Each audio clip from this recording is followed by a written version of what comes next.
ఈరోజు మెంతి కూర టమాటో కర్రీ ఎలా చేసుకోవాలో చూద్దాము. ఇది రైస్లోకి యూస్ చేసుకోవచ్చు, అలాగే చపాతీలోకి కూడా బాగుంటుందండి టేస్ట్.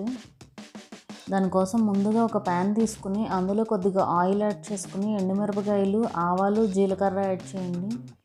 పప్పులు యాడ్ చేయాల్సిన అవసరం లేదు, శనగపప్పు, మినపప్పు.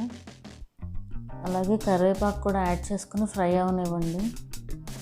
అలాగే ఇందులోకి ఆనియన్ అండ్ మిర్చి కూడా యాడ్ చేసుకోండి. ఇది ఆనియన్ ట్రాన్స్పరెంట్ అయ్యే వరకు ఫ్రై చేసుకోండి.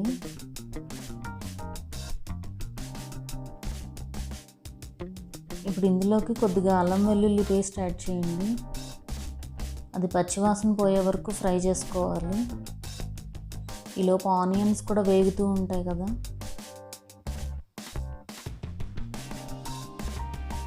సో ఇలా మొత్తం ఫ్రై చేసుకుని మెంతాకులు కూడా యాడ్ చేసుకోండి.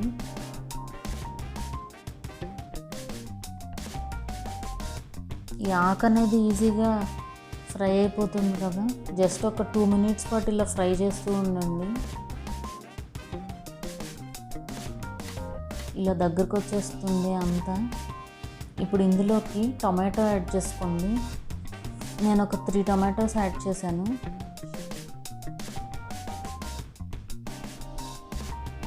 సో ఇలా మొత్తం ఒకసారి మిక్స్ చేసేసి ఇందులోకి కొద్దిగా ఉప్పు, అలాగే కొద్దిగా పసుపు యాడ్ చేసుకుని ఒకసారి మిక్స్ చేసేసి మూత పెట్టి ఉడికించండి.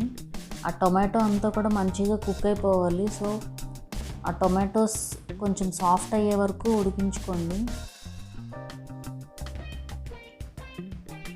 సో టొమాటోస్ చక్కగా మెత్తగా అయిపోయాయి అండ్ మెంతాకు కూడా మంచిగా కుక్ అయిపోయింది. ఇప్పుడు ఇందులోకి కొద్దిగా కారం, అలాగే కొద్దిగా ధనియాల పొడి, గరం మసాలా ఇవన్నీ యాడ్ చేసి ఒకసారి మిక్స్ చేయండి.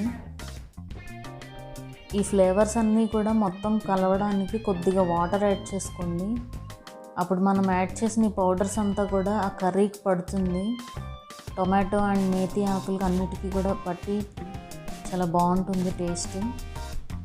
ఒక 2 minutes పాటు ఇలా ఉడికిస్తే సరిపోతుంది. 2 minutes తర్వాత ఓపెన్ చేసి చూద్దాము. చూసారు కదా, కాస్త వాటర్ కూడా ఉంది. ఆ వాటర్ అంతా పోయే వరకు జస్ట్ అలా కుక్ చేసుకుంటూ ఉండండి. సో మన మేతి టమాటో కర్రీ రెడీ అయిపోయింది చాలా సింపుల్గా. మా వీడియో కనుక మీకు నచ్చినట్లయితే సబ్స్క్రైబ్ చేసుకోండి. అలాగే ఆ పక్కన ఉండే బెల్ ఐకాన్ కూడా క్లిక్ చేయండి. సో దట్ మా అప్డేట్స్ అన్నీ మీకు వస్తూ ఉంటాయి.